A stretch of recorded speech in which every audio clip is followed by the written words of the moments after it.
Hello everyone, कैसे आप सभी लोग। उम्मीद करती हूँ बढ़िया होंगे। इस सेशन में हम 10th जून के कुछ इंपॉर्टेंट करंट अफेयर्स को डिस्कस करेंगे जो कि हमारे अलग अलग एग्जाम्स के लिए इंपॉर्टेंट होगा, जैसे कि बैंकिंग, एसएससी, डिफेंस और बाकी सारे। सो बिना देरी के स्टार्ट करते हैं पहली न्यूज़ के साथ, जो कि है नॉर्वे चेस टाइटल से रिलेटेड। वो जीता है मैग्नस कार्लसन ने, काफ़ी फेमस चेस प्लेयर हैं। मेंस टाइटल इनके नाम क्या है, वहीं पे विमेंस टाइटल क्या है जो वेंजुन के पास। कहाँ पे हुआ था, तो ये हुआ था स्टेवेंगर नॉर्वे में। और इंडियन ग्रैंड मास्टर जो है हमारे आर प्रज्ञानंदा जी, वो 3rd पोजीशन पे आए। सो मैग्नस कार्लसन तो नॉर्वे के ही खिलाड़ी, आई होप सिंपली याद रह जाएंगे। काफ़ी इंपॉर्टेंट प्लेयर है, वर्ल्ड के नंबर 1 प्लेयर है चेस के। और मैग्नस यानी कि मैग्ना, ऐसा कुछ याद रख सकते हो। ब्रेन काफ़ी बड़ा है इनका, मैग्नस है, तो चेस में बहुत बढ़िया चालें चलते हैं। इस तरह से आप कुछ याद रख सकते हो। और जो जू व्यंजन है, इनके सर में कोई भी जू नहीं है। सो बहुत अच्छी चालें चल लेती हैं, फिर दिमाग बहुत फास्ट काम करता है इनका। And I am really sorry, I don't want to offend anyone over here. I have all due respect for both the players, लेकिन यहाँ पे हम सिर्फ याद करने के लिए ट्रिक्स वगैरह यूज़ कर रहे हैं ताकि हमें एग्जाम में याद रह जाए और हम टिक करके आ जाए।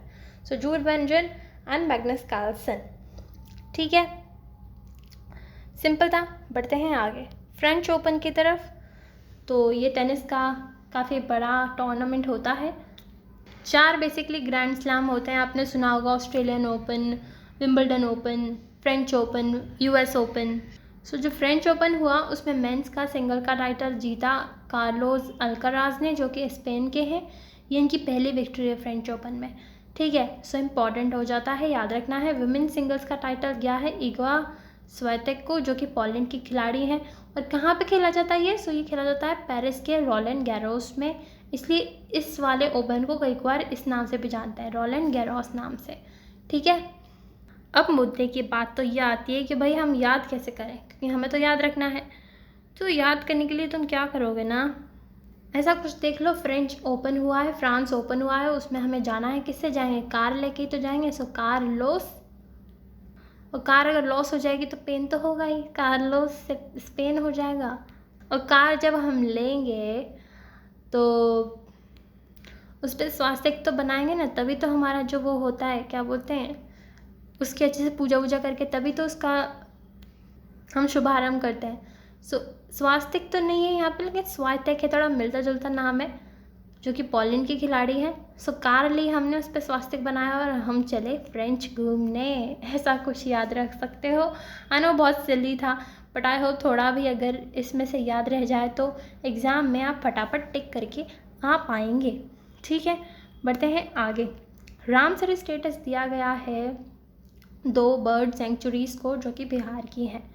रामसर स्टेटस बेसिकली किसको दिया जाता है, बहुत ही इंपॉर्टेंट वेटलैंड्स जो होती हैं। वेटलैंड्स क्या होती हैं, कोई भी वेट एरिया, नाम में ही आ रहा है वेट लैंड्स, यानी कि कोई भी वेट एरिया हो, चाहे एस्चुरीज हो या चाहे दलदल वाला इलाका हो या फिर रिवर वगैरह हो, लेक्स वगैरह हो, कोई भी वेट लैंड जो कि इम्पॉर्टेंट हो। इम्पॉर्टेंट क्यों हो, जैसे कि किसी भी रीज़न से, जैसे कि वहाँ की इकोलॉजी उस पर बहुत डिपेंड करती हो, या फिर वहाँ पे काफ़ी सारी माइग्रेटरी बर्ड्स आती हों, इस तरह से किसी भी तरीके से वो इम्पॉर्टेंट हो, तब उसे ये इम्पॉर्टेंट स्टेटस दे दिया जाता है उसके ज़्यादा प्रोटेक्शन के लिए, ठीक है। ये एक्चुअली एक ट्रीटी हुई थी रामसर कन्वेंशन के नाम से। नाम रामसर क्यों पड़ा, क्योंकि ईरान में एक जगह है रामसर, वहाँ पे साइन हुई थी 1972 में, ठीक है। So any wetland of international importance is given the status under Ramsar convention.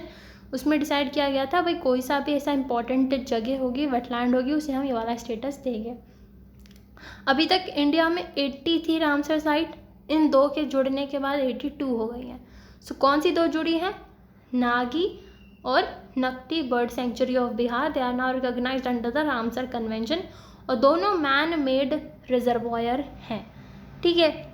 सो कैसे याद रखना है, कोई वेट एरिया है, वहाँ पे नाग आके बैठ गया है। नाग होते हैं ना, नाग स्नेक, बहुत ही नकटा है, नकटी है, यानी कि नकटा नहीं होता, बहुत ज़िद्दी इंसान। तो नाग नकटी वेटलैंड पे आके बैठ गया है, सिंपल है याद करना, आई होप याद हो गया होगा। अब पढ़ते हैं इंद्रपाल सिंह बिंद्रा जी की तरफ। इनको अपॉइंट किया गया है as competition commission of India के सेक्रेटरी। बेसिकली जो हमारा ये इंस्टीट्यूशन जो है कंपटीशन कमीशन ऑफ इंडिया, ये इंश्योर करता है कि फेयर कंपटीशन बना रहे मार्केट में। सो उससे रिलेटेड ये मेजर्स लेते हैं। सो उसके सेक्रेटरी चुने गए हैं इंद्रपाल सिंह बिंद्रा जी। ये एक इंडियन रेवेन्यू ऑफिसर रह चुके हैं और रिप्लेस करेंगे अनुपमा आनंद जी को। सो कंपटीशन होता है जैसे कि हमारे स्कूल में हो जाते हैं inter school competition, inter university competition, inter house competition. तो इंटर बहुत होता है ना कंपटीशन में। सो इंटर से इंदर ले लेना एक तो तुम, ठीक है, इंदर। और पॉल बोलते हैं फ्रेंड वगैरह को, या किसी कोलीग को पॉल बोल देते हैं कोलोक्युअली, मतलब कि आम बोलचाल की भाषा में। तो आपस में ही कुछ बच्चों में, कुछ कलीग्स में कोई कंपटीशन हो रहा है, सो इंटर पॉल कंपटीशन हो रहा है, ऐसा कुछ देख सकते हो। सो इंदर पॉल याद रह जाएंगे हमें CCI के सेक्रेटरी। आई होप सिंपल होगा, याद हो गया होगा। फिर बढ़ते हैं इन्वायरमेंट परफॉर्मेंस इंडेक्स की तरफ। भाई हम कितना परफॉर्म कर रहे हैं, हम कितना ध्यान रख रहे हैं हमारे इन्वायरमेंट का। तो ये रिलीज़ किया जाती है index by Yale center of environment law and policy. So इसके तो नाम में ही सेंटर फॉर एनवायरनमेंट आ रहा है, तो ये तो याद कराने की ज़रूरत नहीं है। इंडिया की रैंक क्या आई, 176 आउट ऑफ 180 कंट्रीज़। सो हमारे इंडिया में एनवायरनमेंट को 17 खतरा है, 17 आ जाएगा एक तो, और ये अच्छी बात नहीं है। सो छी अच्छी बात नहीं है। सो 176 हमारी रैंक है। इस तरह से आप कुछ एसोसिएट कर सकते हो। टॉप रैंक किसकी आई, एस्टोनिया की। नाम में स्टोन आ रहा है तो एनवायरनमेंट का तो ख्याल रखेंगे ही। सो एस्टोनिया फर्स्ट पे, उसके बाद लग्जमबर्ग, फिर जर्मनी, लास्ट आया वियतनाम। ये वेट ही करते रह गए, इन्होंने एक्शन ही नहीं लिया एनवायरनमेंट पे, तो वेट ही करते रह गए। सो वियतनाम लास्ट पे। फिर निकाला जाता है 58 इंडिकेटर्स पे, जो कि 11 कैटेगरीज में डिवाइडेड होते हैं, यानी कि बहुत अलग अलग पैरामीटर्स होते हैं जिनके बेसिस पे ये निकालते हैं। सो इंडिया को रैंक दी गई 176, जो कि हमें याद रखनी है। और टॉप पे कौन रहा, एस्टोनिया। आई होप याद रहेगा, सिंपल सी बात है। बढ़ते हैं आगे की तरफ। AJT जॉनसन, ये one of the eminent wild life biologist हैं, वाइल्ड लाइफ कंजर्वेशनिस्ट हैं, लेकिन ये अब नहीं रहे। दुख की बात है, ये नहीं रहे। इनफैक्ट इनके जो काफ़ी वर्क थे वो, उनसे हमें काफ़ी, मतलब उनका काफ़ी बड़ा योगदान था। जो हमारा प्रोजेक्ट एलिफेंट था, जिसमें एलिफेंट्स को कैसे कंजर्व किया जा सकता है, उसकी पूरी बात थी। तो उनका जो वर्क था वो काफ़ी इंस्ट्रूमेंटल था इस प्रोजेक्ट में। सो काफ़ी इंपॉर्टेंट व्यक्ति हो जाते हैं AJT जॉनसन। सो नाम में सींग आ रहा है, सींग होते हैं ना किसी वाइल्ड लाइफ के सींग, तो इसलिए wild life biologist, wild life conservationist, ऐसे कुछ एसोसिएट कर सकते हो। And all due respect for this man, उन्होंने बहुत बढ़िया काम किए हैं, लेकिन हम सिर्फ यहाँ पे याद कर रहे हैं, ठीक है। So do not take any offence, simple. बढ़ते हैं ESIC की तरफ, जिसका फुल फॉर्म होता है employees state insurance corporation. Basically जो भी एम्प्लॉयज़ वगैरह होते हैं उनकी सैलरी में से कुछ अमाउंट कट के जो है एज एन इंश्योरेंस की तरह इंश्योरेंस पॉलिसीज़ में उसको इन्वेस्ट किया जाता है इस ऑर्गेनाइजेशन के द्वारा। और फिर मान लो कोई भी दुर्घटना हो जाती है, ऐसा कुछ भी हो जाता है लेबर्स के साथ, तो उन्हें वो पैसा बढ़ के दे दिया जाता है, यानी कि प्रीमियम वगैरह अच्छा, प्रीमियम के क्लेम वगैरह जो है अच्छा दे दिया जाता है, चाहे कोई एक्सीडेंट हो जाए, कोई डेथ हो जाए। सो लेबर के लिए काम करती है, उनके इंश्योरेंस के लिए काम करती है। सो एम्प्लॉयज़ स्टेट इंश्योरेंस कॉरपोरेशन, इसके डायरेक्टर जनरल चुने गए हैं श्री कमल किशोर सोन। सो एक बार अगर एम्प्लॉय का इंश्योरेंस हो गया तो वो तो एकदम मस्त हो जाएगा, नहीं कि भाई कमाल ही हो गया, कमाल ही हो गया। किशोर की तरह एकदम, जो एकदम किशोर अवस्था होती है, एडल्ट होता है, उनकी तरह वो एकदम ऐश करेगा वो, क्योंकि अब तो चिंता की बात ही नहीं यार, इंश्योरेंस ले लिया है, घर वालों को पैसा मिल ही जाएगा अगर कुछ हो गया तो। और उसी खुशी में वो सोन पापड़ी खा रहा है, ऐसा कुछ इमेजिन करके आप याद रख सकते हो। आई नो बहुत सिली है, बट याद करने में आसानी रहेगी। Currently, he is serving as an additional secretary and director general of labor welfare in the same ministry. So labor welfare के लिए ही अभी ये काम कर रहे थे, और अभी ने बना दिया गया है director general of ESIC। Simple है, आई होप याद हो जाएगा। बढ़ते हैं क्लाइमेट चेंज कॉन्फ्रेंस की तरफ। अब आप कॉन्फ्रेंस ऑफ पार्टीज जानते होंगे, COP, ठीक है, जिसमें क्लाइमेट चेंज से रिलेटेड जो है कमिटमेंट्स तैयार की जाती हैं, डिस्कशंस होते हैं। तो होने वाला है ये कुछ टाइम में, इस साल COP in 29। उसके पहले एक कॉन्फ्रेंस होती है जिसमें हम ये बात करते हैं कि भाई हम COP 29 में हम क्या डिस्कस करेंगे, जो मेन समिट होगी, यानी कि मेन क्लाइमेट समिट जो होगी। तो उसके as a halfway conference होती है, यानी कि पहले ही उससे एक छोटी सी कॉन्फ्रेंस रखते हैं, उसमें जो चीज़ें हैं डिस्कस की जाती है। वहाँ वो कहाँ पे हुई? तो बॉन, जर्मनी में।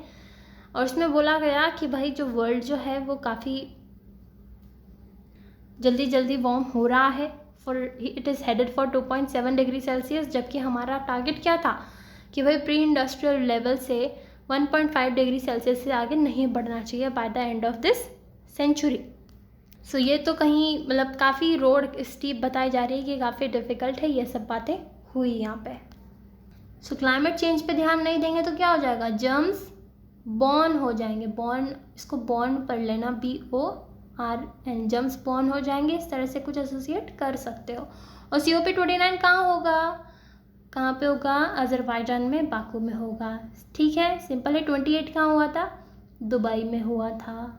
ठीक है, सिंपल है। पढ़ते हैं आगे। स्टेट ऑफ ओशन रिपोर्ट, भाई हमारे ओशन पे हम कितना ध्यान दे रहे हैं? तो नहीं दे रहे हैं उतना ध्यान, सही बात बताओ तो। ये रिपोर्ट निकाली जाती है by the inter governmental oceanographic commission, जो कि यूनेस्को के अंडर है। सो इन्होंने पूरा बताया कि ओशंस का हम कितना ध्यान रखना है, क्या है, पूरा स्टेटस दिया उनके ऊपर। तो बोला क्या, जो अपर 2000 मीटर हैं वो काफ़ी जल्दी जल्दी गर्म हो रहे हैं। It is experiencing significant warming, acidification काफ़ी राइज पे है, हम पोल्यूशन वगैरह काफ़ी ज़्यादा कर रहे हैं। और जिस रेट से 20 साल पहले गर्म हो रहा था हमारा ओशन, उससे डबल रेट हो चुकी है उसकी वार्मिंग की अब। उसके अलावा सी लेवल भी राइज होते जा रहे हैं, क्योंकि वार्मिंग काफ़ी हो रही है। सो 1993 के बाद कंसिस्टेंटली राइज हुआ है सी लेवल। और ओशन अपना जो है पोल्यूटेंट्स की वजह से और टेम्परेचर ज़्यादा होने की वजह से, और जो हमारा जो जितना वेस्ट वगैरह जो जाता है ओशन में, उसकी वजह से 2% अपनी ऑक्सीजन की खो चुका है 1960 से, और जिसकी वजह से डेड जोन क्रिएट होते जा रहे हैं। अब अगर ऑक्सीजन नहीं है तो वहाँ पे लाइफ कैसे होगी? बायोडाइवर्सिटी कैसे सर्वाइव करेगी? So there is no marine life. उसकी वजह से 500 अराउंड जो है डेड जोन्स आइडेंटिफाई किए गए हैं। और सबसे इम्पॉर्टेंट बात, 2021 से 30 तक को लेके जो है इसको रिकॉग्नाइज किया गया है United Nations decade of ocean science for sustainable development, जिसमें कि ओशन का कैसे हम सस्टेनेबल यूज़ करेंगे उस पर फोकस होगा। उसके अलावा जो हमारा सस्टेनेबल डेवलपमेंट गोल 14 है वो बात करता है लाइफ बिलो वाटर की, यानी कि ओशन के नीचे की लाइफ के बारे में। सो ये इंपॉर्टेंट चीज़ें हैं, आई होप याद रहेंगी। सिंपल सा था। That was all for today. Thank you so much. Have a nice day.